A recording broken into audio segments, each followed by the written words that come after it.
한여름에 충북 괴산 칠보산을 찾는다면 정상부터 생각하기 쉽습니다. 칠보산은 쌍곡계곡을 품고 있는 괴산의 대표산이고 떡바위에서 정상으로 올라 쌍곡폭포 쪽으로 내려오는 산행이 잘 알려져 있습니다. 하지만 60대라면 여름에는 질문을 바꿔보는 것이 좋습니다. 오늘 꼭 정상까지 올라야 할까? 아니면 계곡을 따라 시원하게 걷고 안전하게 돌아오는 편이 더 좋은 여행일까 하는 질문입니다. 오늘 이야기는 괴산 칠보산 60대가 정상보다 계곡을 선택해야 하는 이유입니다. 이번 여행에서는 칠보산 정상 산행을 부정하지 않습니다. 정상 산행은 분명 매력적입니다. 다만 폭염과 높은 습도, 갑작스러운 소나기, 젖은 돌과 계단이 변수가 되는 한여름에는 정상보다 쌍곡계곡과 쌍곡구곡을 중심으로 걷는 것이 훨씬 현실적인 선택이 될 수 있다는 점을 이야기하겠습니다. 괴산 칠보산은 속리산 국립공원 북쪽 권역에 자리하고 있고 괴산군 공식 관광 안내는 산행을 쌍곡구곡 제3곡 떡바위에서 시작하는 코스로 소개합니다.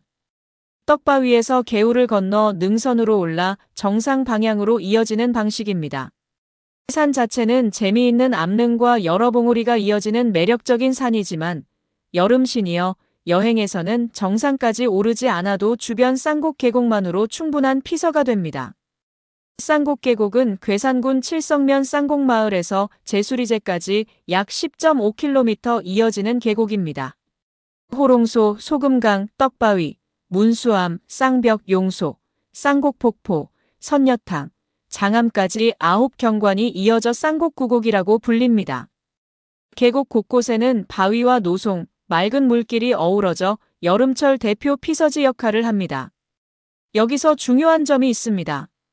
쌍곡계곡 10.5km 전체를 한 번에 걸어야 한다는 뜻은 아닙니다. 오히려 50대와 60대에게는 좋은 구간만 골라 걷는 것이 맞습니다. 계곡은 길지만 관광 포인트와 접근 지점이 여러 곳에 흩어져 있기 때문에 오전에는 떡바위와 문수암 주변, 점심 전에는 쌍곡폭포와 계곡 숲길처럼 구간을 나눠 움직일 수 있습니다. 평소 걷기량이 적은 60대에게 가장 추천하는 첫 번째 방식은 떡바위 주변과 쌍곡계곡 하부만 보는 코스입니다. 계곡에 도착해 숲 그늘과 바위, 물길을 보며 1시간 정도 천천히 걷습니다. 계단이나 급경사가 부담스럽다면 능선으로 올라가지 않습니다.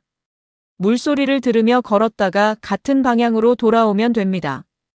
두 번째는 평소 한두 시간 걷기에 익숙한 50대와 60대에게 추천하는 표준형입니다. 떡바위와 문수암 주변을 보고 차량이나 지역교통을 활용해 쌍곡폭포 권역으로 이동한 뒤 폭포와 계곡 주변을 다시 걷습니다. 한 곳에서 모든 거리를 채우기보다 두 구간으로 나누면 무릎과 발바닥 부담을 크게 줄일 수 있습니다. 세 번째는 걷기에 익숙한 사람을 위한 계곡 확장형입니다. 쌍곡계곡의 여러 구곡 가운데 소금강, 떡바위, 쌍벽 용소, 쌍곡폭포처럼 관심 있는 지점을 몇 곳 정해 연결합니다. 다만 도로 구간이 섞일 수 있고 여름 주말에는 차량이 많을 수 있으므로 보행 공간이 넉넉하지 않은 곳은 무리해서 걷지 않고 버스나 택시를 섞는 것이 좋습니다. 그렇다면 정상 산행은 어느 정도일까요? 실제 여름 산행 사례에서는 떡바위에서 청석제와 칠보산 정상을 지나 활목제와 쌍곡폭포 쪽으로 내려오는 코스가 약 7.8km, 휴식 포함 약 3시간 50분 정도 걸린 기록이 있습니다. 산행 경험자에게는 매력적인 코스지만 한여름 60대 초보자에게는 단순한 8km 산책으로 생각하면 안 됩니다. 칠보산 정상 코스에서는 초반 계곡을 벗어나 능선으로 오르면서 경사가 생기고 정상 부근에서는 바위와 계단 오르내림이 이어집니다.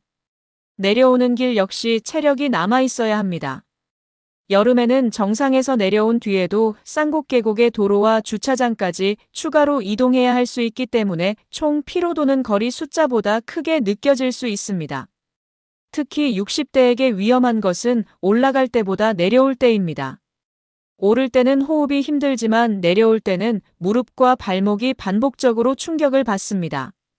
땀으로 신발 안이 젖고 다리 근육이 피로한 상태에서 계단과 바위를 내려오면 작은 실수가 넘어짐으로 이어질 수 있습니다. 그래서 여름에는 정상보다 계곡을 선택하는 것이 포기가 아닙니다.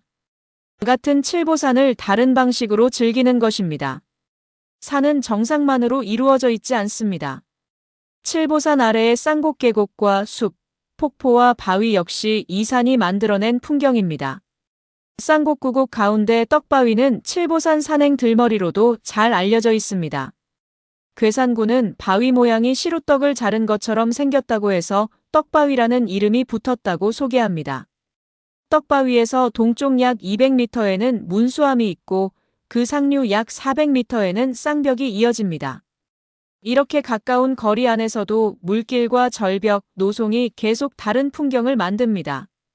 조금 더 상류로 가면 용소와 쌍곡폭포 같은 경관이 나타납니다. 쌍곡폭포는 쌍곡구곡의 대표적인 폭포 가운데 하나입니다. 여름에 수량이 좋으면 폭포와 넓은 소가 시원한 풍경을 만들지만 물이 많을수록 가까이 들어가는 것은 더 위험할 수 있습니다. 계곡에서 가장 조심해야 할 첫 번째 위험은 젖은 바위입니다. 쌍곡계곡의 물은 맑아서 바닥이 잘 보이는 곳이 많지만 물에 젖은 안반과 이끼는 매우 미끄러울 수 있습니다. 바위가 넓고 평평해 보여도 신발 밑창이 미끄러우면 순식간에 넘어질 수 있습니다. 두 번째 위험은 깊이를 오해하는 것입니다. 물이 맑으면 얕아 보이지만 실제로는 갑자기 깊어지는 소가 있을 수 있습니다.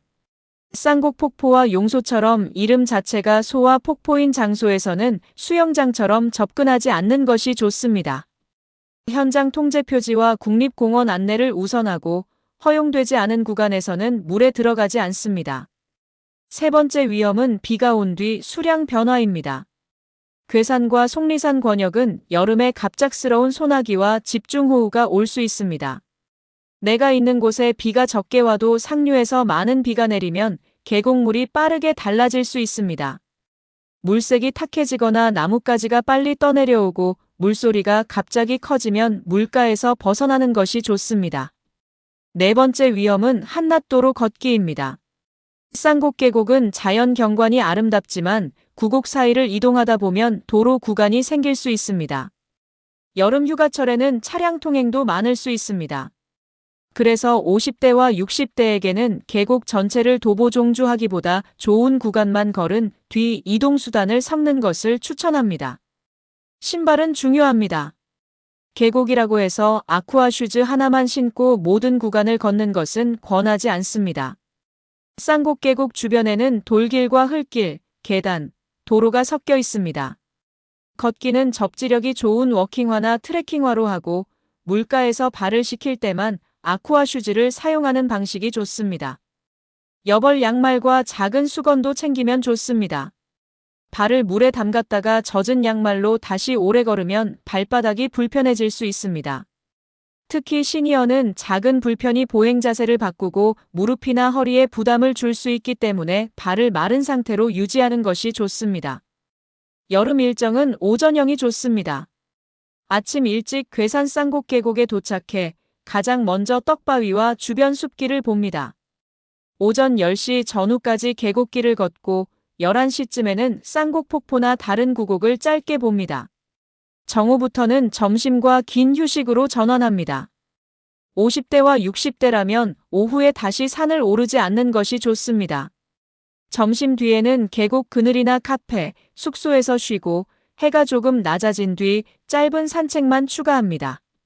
오전에 계곡을 충분히 걸었다면 그것만으로도 하루 보행량은 충분할 수 있습니다. 부모님과 함께라면 목적지를 3단계로 정하십시오. 첫 번째는 떡바위 주변입니다.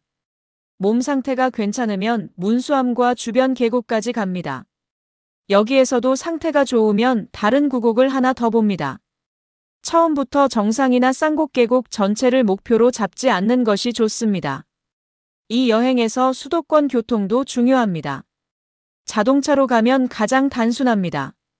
중부고속도로와 괴산권 도로를 이용해 칠성면 쌍곡계곡 방향으로 접근하게 됩니다. 여름 주말에는 계곡 주변 차량이 많을 수 있으므로 아침 일찍 도착하는 것이 주차와 더위를 동시에 줄이는 데 도움이 됩니다. 대중교통으로도 가능합니다. 괴산군이 2026년 5월 공개한 시외버스터미널 안내에는 괴산에서 동서울까지 요금이 13,500원으로 안내돼 있고 동서울에서 괴산으로 내려오는 시외버스도 하루 여러 차례 운행되는 것으로 확인됩니다. 실제 여행일에는 최신 출발 시각을 다시 확인해야 합니다. 괴산터미널에서 쌍곡계곡 쪽으로는 농어촌 버스를 이용할 수 있습니다. 괴산군 공식 시내버스 시간표에는 쌍곡, 사곡, 내두 방면 운행이 표시돼 있습니다. 다만 농어촌 버스는 배차가 촘촘하지 않으므로 여행 당일 최신 시간표를 확인하고 쌍곡에 도착한 직후 돌아오는 버스부터 확인하는 것이 좋습니다. 또 하나의 방법은 판교에서 중부 내륙선 KTX 이음을 타고 연풍역으로 내려오는 것입니다. 국토교통부는 중부 내륙선이 판교에서 살미역과 수안보온천역, 연풍역을 거쳐 문경역으로 이어지고 개통 당시 하루 왕복 8회 운행한다고 발표했습니다. 연풍역이 생기면서 수도권 남부에서 괴산 동쪽으로 접근하는 선택지가 하나 더 생겼지만 연풍역에서 쌍곡계곡까지는 다시 지역교통이나 택시를 연결해야 합니다. 그래서 대중교통 여행자는 두 가지 전략을 생각하면 됩니다.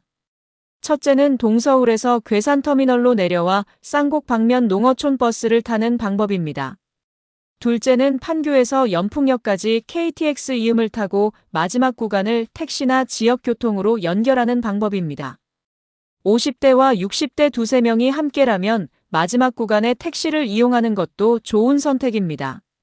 한여름에 버스를 오래 기다리며 체력을 쓰는 것보다 이동비를 나누고 걷는 힘을 계곡에 남기는 것이 여행 만족도를 높일 수 있습니다. 자가용 여행자는 주차도 중요합니다. 쌍곡계곡은 여름철 방문객이 많은 곳입니다. 계곡 가까이 차를 세우겠다고 도로변에 무리하게 주차하지 말고 현장 지정 주차장과 안내를 우선하십시오. 쌍곡계곡은 속리산 국립공원 권역에 포함되는 구간이 있으므로 일반 유원지와 똑같이 생각하지 않는 것이 좋습니다. 물놀이와 취사, 출입 가능 구간은 현장 국립공원 안내를 우선하십시오. 1박 2일 여행도 좋습니다.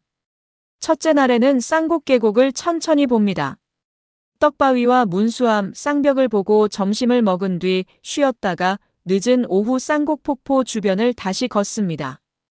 둘째 날에는 몸 상태와 날씨를 보고 다른 구곡을 하나 더 보거나 등산 경험이 충분한 사람만 칠보산 정상 산행을 선택합니다.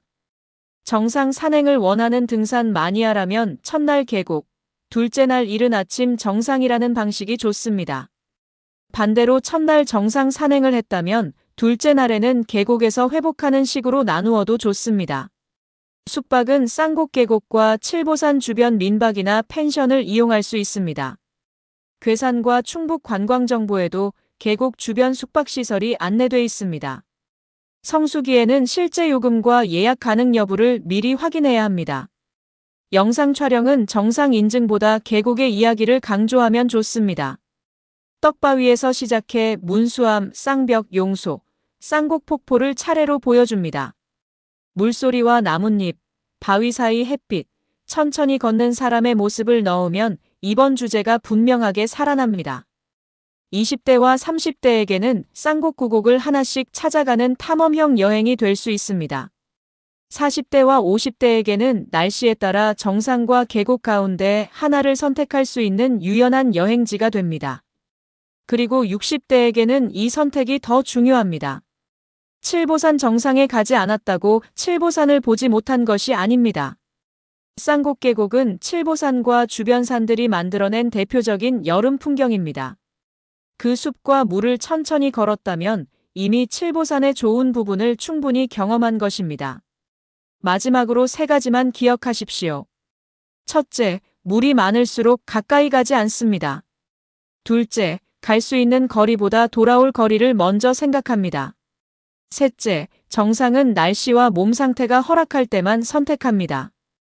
괴산 칠보산의 여름은 정상 하나로 설명되지 않습니다. 떡바위 아래의 물소리와 문수암, 쌍벽 용소, 쌍곡폭포와 소나무 그늘이 모두 여름 칠보산입니다. 이번 여름에는 정상 인증사진 대신 계곡의 물소리를 남겨보십시오. 많이 걷기보다 오래 쉬고 높은 곳보다 시원한 곳을 선택해 보십시오. 60대가 칠보산에서 정상보다 계곡을 선택해야 하는 이유는 단순합니다. 덜 힘들어서가 아니라 여름에 더 잘 맞는 산행을 하기 위해서입니다. 안전하게 걸었고 시원했고 무릎이 괜찮았고 다음날 또 여행하고 싶다면 그것이 좋은 산행입니다.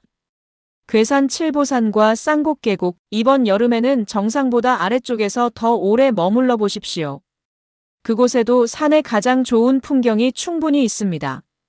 칠보산에 갔다고 정상까지 반드시 가야 하는 것은 아닙니다. 60대라면 여름에는 이렇게 생각해 보세요. 1단계 떡바위, 2단계 몸이 괜찮으면 문수암 쌍벽, 3단계 다른 구곡이나 쌍곡폭포 추가. 쌍곡계곡은 약 10.5km이지만 전체를 다 걷는 것이 목표가 아닙니다. 그리고 세 가지만 꼭 기억하세요. 물이 많을수록 가까이 가지 않는다. 갈 수 있는 거리보다 돌아올 거리를 먼저 생각한다. 정상은 선택이지 의무가 아니다. 대중교통 여행자는 괴산터미널 도착 후 쌍곡 방면 돌아오는 농어촌 버스 시간부터 확인하는 것이 좋습니다. 최근 칠보산 쌍곡계곡을 다녀오셨다면 계곡 수량, 주차 상황, 60대 기준 실제 걷기 난이도를 댓글에 남겨주세요. 이 내용에 공감하셨다면 좋아요와 구독 부탁드려요. 좋아요와 구독은 새로운 콘텐츠를 만드는 데 큰 도움이 됩니다. 새로운 여행지 찾기 굿뉴스 GNTV였습니다. 세상의 모든 여행자들을 응원합니다. 감사합니다.